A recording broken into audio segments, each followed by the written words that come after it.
Forever Monday, written by Mike Grimes. Copyright 2010. Day 187, Monday. An alarm clock went off. It was 6 a.m. Allison lay in her bed, on her belly, one leg and foot drawn up under the covers. Her disheveled brown hair cascaded down over her freckled shoulders the way it had the morning before. She blinked her long eyelashes, then looked out her window.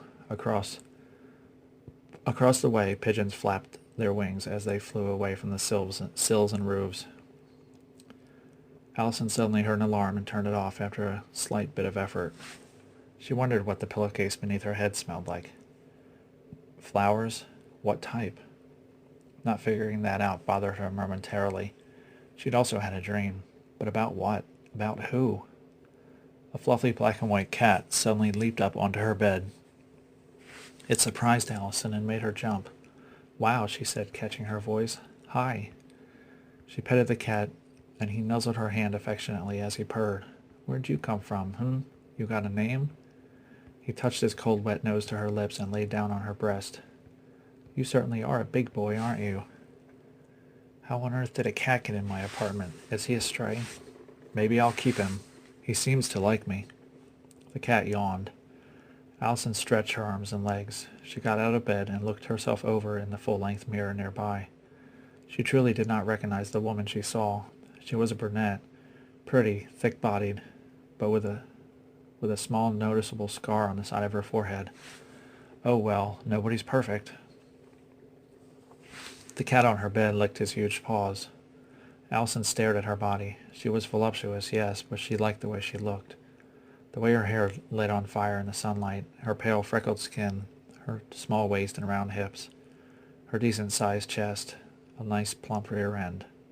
She put on a white t-shirt and went into the bathroom. She washed her hands, brushed her teeth.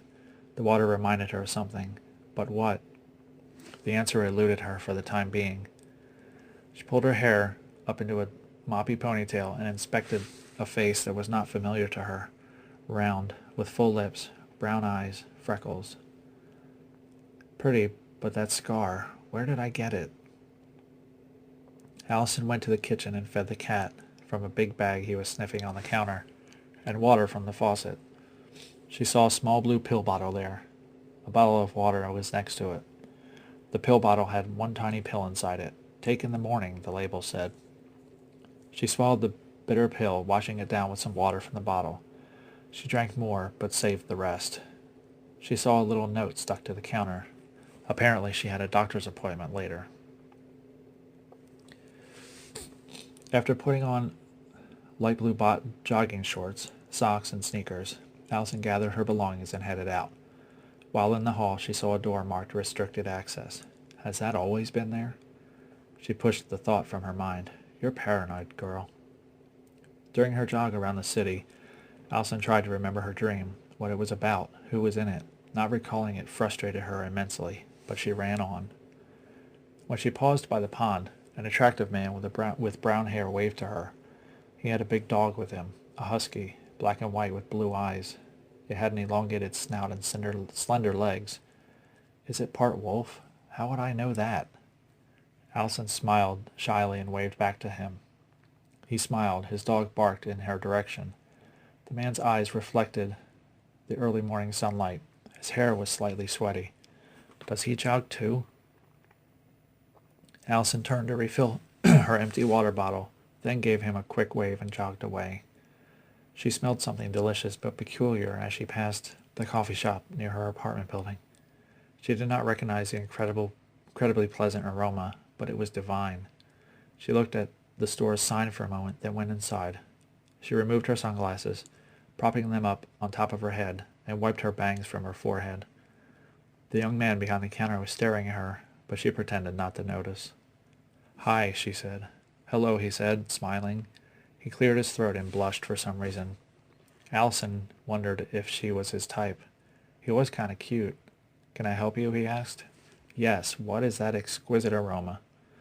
"That's our vanilla cappuccino." He gestured toward the advertisement behind him, but didn't take his eyes off her.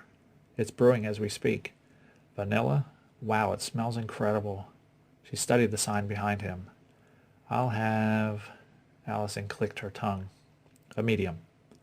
Coming right up, the young barista said. There was almost a song in his voice that made Allison smile. I don't usually drink coffee, she explained, but it smells so damn good. Well, ours is the best in town. He fixed her beverage, handed it to her. 169, please. Allison gave him $2 from her hip bag. He offered her the change, but she held up her palm and said, keep it. Thanks, he said politely. She took a careful sip of her coffee. She moaned, oh, wonderful, thanks. See you tomorrow, he called after her as she turned to leave. You bet, she said, waving. She felt his eyes on her butt as she stepped through the door. She enjoyed his scrutiny. He was rather cute indeed for someone way too young for her. Is he too young? She decided to ask him tomorrow. She'll have to flirt with him a little more, maybe wear a little makeup. And if he was too young, there was always that strange but alluring guy in the park. After Allison showered and redressed, she sat down with her journal. The cat joined her on the sofa. She drew a portrait of the young man at the coffee shop, just an image her thoughts drifted to.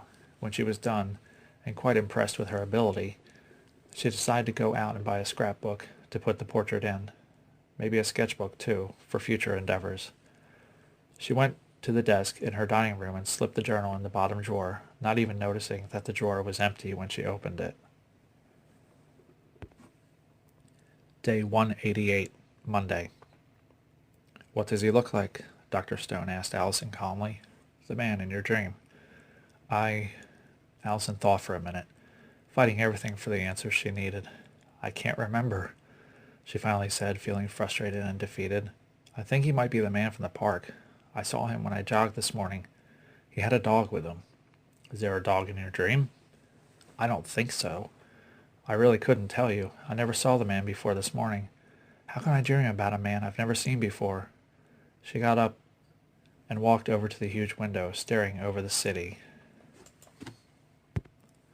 Maybe you've seen him before today, Allison, Dr. Stone explained. He sat back down in his chair. Maybe the dream is your mind's way of telling you that. He allowed the thought to be absorbed. Is it possible you go jogging every day, and the man in your dream is your mind's way of telling you that? I suppose it's possible, she said. At least I'm making progress. This morning I couldn't even remember there was a man in my dream. She turned and walked over to the sofa again and sat down on the front edge of the cushion. But that's just the thing. I know I jog every day. It's the first thing I think about after I wake up and get out of bed. If I can remember my routine, why the heck can't I remember a man's face, even not in a dream? How can I dream about him? The mind works in mysterious ways, Allison. Sometimes we dream about people from our past, or people we see on television. Just because you can't recall things during the day doesn't mean your brain cannot do it while you're sleeping. I think you are making a lot of progress, all things considered. You can recall your dreams, or at least parts of them. That's a big step, even from a few days ago. After a moment, he added, You're doing fine. Day 191. Allison awoke in her bed. The pigeons flew away. She stretched, groaning. She looked at herself in the mirror. A fluffy cat followed her to the kitchen where she fed him. She took her pill. She went for her morning jog. She waved back at the man at the pond, not remembering him from Adam. His beautiful dog barked. It seemed to recognize Allison. Maybe animals are insane too. At the coffee shop, the young man behind the counter asked for her name. Allison, she replied, smiling. They shook hands. I'm Jimmy, he told her. I shouldn't say this, but you're very pretty, Allison. Like hell, she said. She objected playfully. I'm all sweaty and I need a shower. I'm hideous. No, Jimmy said, shaking his head. His curly dark hair wiggled as he did so. A little sweat could never keep someone like you from looking good. He paused long enough to cash out her order. I'm 23, in case you're wondering. I look younger, or so people say. Allison smiled. Well, Jimmy, you keep the change, okay? I know it's not much, but sure thing, thank you. And thank you for the compliments and the coffee. She blushed, dodging his eyes. She smiled again nervously, nearly giggling like a schoolgirl. She tasted her cappuccino, commented on its flavor, and headed for the door. I'll have to let the conversation go a little further next time I come in. She felt her face get hot as she turned to wave at him as she laughed. He had been staring at her. The bell above the door rang as she stepped out the door. At home, Allison watched TV and the two movies she had at her disposal. They were new movies and shows she had never seen before, and she was enthralled by them. She skipped lunch, but snacked on popcorn, soda, and some cheese. I'll make up for lunch at dinner time. Later on, she wrote in her journal and did a portrait of Jimmy, as well as some other little doodles. She was about to slip the journal into the desk when she saw the scrapbook on the desk. She set the journal down gingerly and opened the large scrapbook to the first page. She saw another portrait of Jimmy there. It was from a slightly different angle, but she could tell she was the one who had drawn it. The pen ink was the same, and it had been done in the same style, with the same strokes and hatches. Allison smiled proudly. She realized a connection between Jimmy and her drawings that warmed her heart and made her feel giddy inside. I will have to show him these someday. Day 192. How are you, Dr. Stone? Asked Allison. I'm good, she said. It's my day off. I have off every Monday. He forced a smile. I see. His face turned serious. Allison, do you know why you're here? He asked. Not really, no. I mean, I saw a note on my kitchen counter that said to come see you today, but I have no idea why. I feel okay. She saw concern wipe over his face. I mean, I know you, she rambled on. You're a friend of mine, and I don't remember ever being in this office. She looked around. If you and I are friends, why did I need an appointment? She started to chuckle, but stopped herself, wary of his lack of response. She knit her brow. Allison, he started finally, you have a serious type of memory loss. You are here because I'm your doctor, and I'm trying to help you recall some things from your past. Her face went white with shock. Memory loss? Like amnesia? Yes, unfortunately. My past. What happened to me? Dr. Stone took a breath and let it out. There was an accident. You were in a car a few years back. You hit a utility pole and went through the windshield, hence the scar on your head. She touched her head, her scar. Oh my God. You were in a coma for over 2 years. When you finally awakened, you could barely remember your first name. I know my name now. Yes, you do. Things are slowly coming back to you.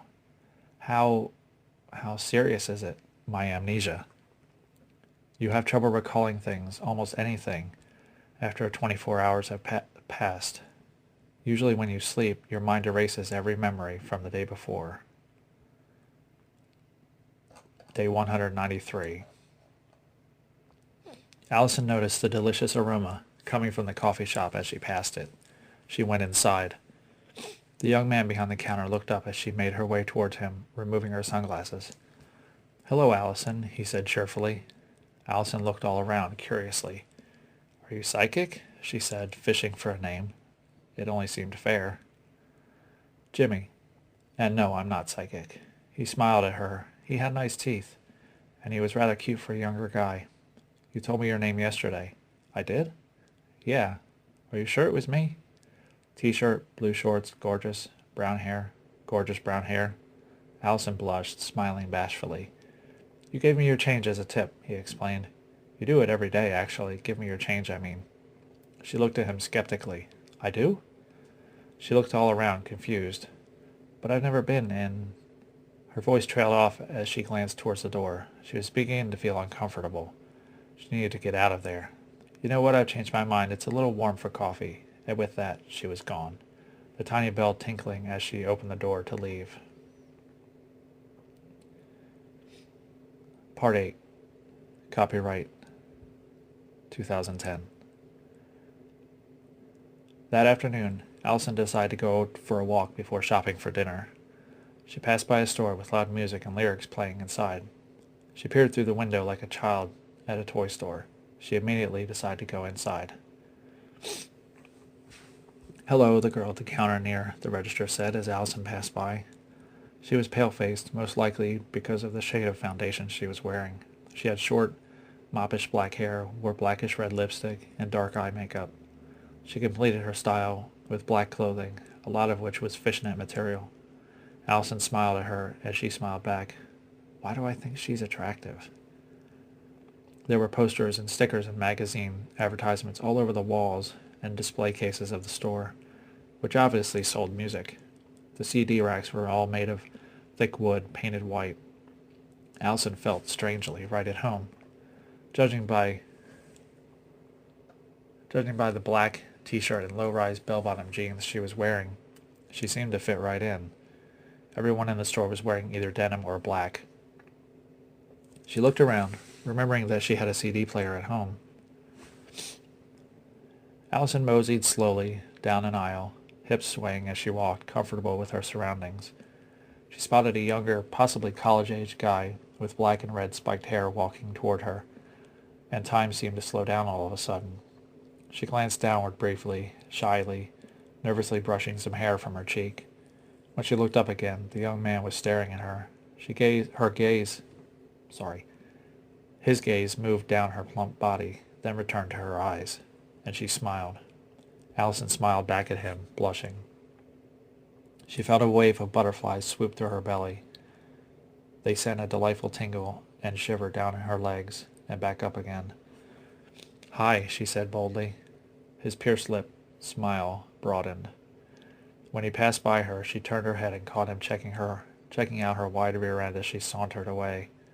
He made little effort to hide his affectionate scrutiny.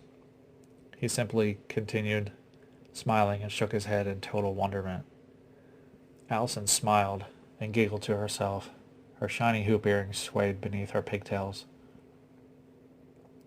She put her hand on one of the long racks of CDs and slid it along the smooth plastic cases as she walked. She found herself moving her hips to the song playing over the speakers in the store. She stopped at a rack near the end of the aisle and suddenly felt the music take control of her. She began to swing her hips from side to side, undulating smoothly. The young man with bicolor hair was watching her, the creases in her flesh and clothing as she danced, and he nearly dropped the CD he was holding. He was so distracted. But Allison did not notice him. Her mind was elsewhere. Allison closed her huge eyes, and danced, swinging left and right to the beat of the music. Something suddenly touched her bare arm, and her eyes flew open. She jumped, startled out of her skin. It was the girl from the counter up front. "Oh my God," Allison cried, turning beet red. "I am so sorry." She covered her face with her hands, laughing nervously. "I am so embarrassed." The girl smiled. "You were really getting into the music for a minute there." "Yeah, it's really great. It's like the..." Allison bounced her finger in the air as she nodded her head. The brunette with her caught on almost immediately. "The rhythm?" "Yes, the rhythm." The girl parted her black-red lips in a pretty smile. Her teeth were pearl white. She had really beautiful eyes. For some reason, Allison felt nervous around her, like she did when she had first passed by that counter up front. "Your dancing is really hot," she said to Allison. "Very sexy." Allison smiled, guilty feelings washing over her. She saw the bicolor hair guy watch her as her friend whispered something into her ear. She and Allison both looked at him. Allison noticed how brilliant blue his eyes were. Adorable. The two women giggled. He went back to his business. The salesgirl whispered something else to Allison, and then brought attention to her hands. They were about 10 inches apart, signing a measurement. "Nuh-uh," Allison exclaimed. She had to shove her hand over her mouth to shut herself up. "Yeah," said her goth friend, "but he's really shy." "Huh," Allison whispered mindlessly. She could not help but notice how the salesgirl's hip and hand seemed to make contact with her own once in a while. She liked the sensation it gave her. So do you have any CDs by this band?" she asked, distracted. "Yeah, how many would you like?" All of them," Allison said. "I'll take all of them." Before she left the store, Allison wrote her apartment number on her receipt and gave it to the salesgirl. "It's a stone and brick building by the coffee shop around the corner," she explained. "What time do you get done here?" 6, the girl said. "Okay, I'm Allison, by the way." "Danielle, but my friends call me Dee." She offered her hand, pretty black nails on her fingers, and Allison shook it gently. Okay, Dee. Just come by after work then if you want. Sounds great. Allison waved goodbye and left the store. On her way out, she heard Dee yell out loud, Hey, Terry, can I leave early? There was a knock on Allison's door about 3 minutes to 6. It was Dee. That made Allison very happy. The two women smiled at each other when Allison opened the door. Dee was out of breath. Hi, her host said cheerfully, ushering her inside. You okay? Yeah, the elevator was too slow, so I took the stairs. I ran. Allison gave her new friend a tight, affectionate hug and felt a pair of soft lips kiss her cheek. Her body was immediately set ablaze. The kiss gave her tingles she had never felt before, to the best of her knowledge. She gave Dee a brief tour of her apartment, and her cat introduced himself. The two women chatted like old friends, getting along splendidly. They used Allison's spyglass to peep on various city life.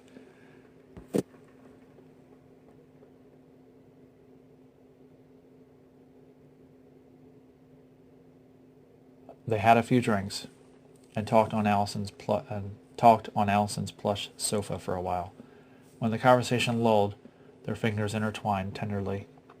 Allison felt those familiar butterflies in her belly and warm fuzzies all over her body each time she looked into Dee's eyes, and when their skin touched, however casually. Dee and Allison eventually ordered a late dinner of Chinese food. They laughed and chatted and fed each other, taste testing each other's meals. Later, they watched a movie and fell asleep as they cuddled together on the couch. Allison used her friend's chest as a pillow. It was very soft and comfortable. When Allison awoke, it was dark outside. Dee was studying her. Hey, Allison said to her. Hi. Dee ran her hand up and down Allison's back. What time is it? Dee checked her watch, the watch she had taken off several hours earlier. 1:35. I need to get going. Yeah, Allison said. I need to get up early. Work tomorrow. Oh, no, Dee exclaimed quietly. Did I keep you up? No, don't be ridiculous. I liked having you here. You did? Yes, very much. Allison smiled. So did Dee. Me too. I like being here, with you. Allison reached up and kissed her. It was a short but deeply romantic kiss, meaningful and loaded with affection. Soon after that, Allison was alone in her apartment. She cleaned up after her and her guest and got ready for bed. She took her pill and crawled contentedly beneath the covers. When she awakened the following morning, she did not even know a girl named Danielle or Dee had existed. The next afternoon, Danielle Harrison would be reported missing. Her body would turn up in the Schuylkill River 2 weeks later.